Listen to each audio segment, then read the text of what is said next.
آیت نمبر 65، یا اہل الکتابی، اے اہل کتاب، لما تحاجون، کہ تم کیوں جھگڑا کرتے ہو، فی ابراہیم، ابراہیم علیہ السلام کے بارے میں، وما انزلت التورات، کہ تورات کو نہیں نازل کیا گیا تھا، والانجیل، اور انجیل کو بھی، الا من بعدہ، مگر ابراہیم علیہ السلام کے بعد، افلا تعقلون، کیا تم عقل سے کام نہیں لیتے ہو۔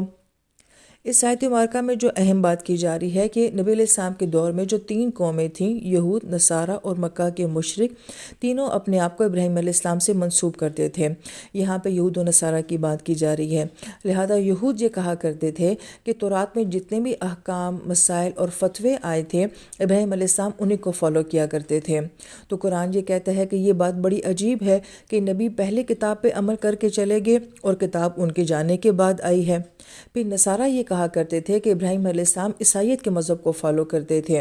تو قرآن یہ کہتا ہے کہ یہ بھی بڑی عجیب بات ہے کہ نبی دنیا میں آ کے پہلے چلے گئے اور مذہب جو ہے وہ بعد میں بنا ہے۔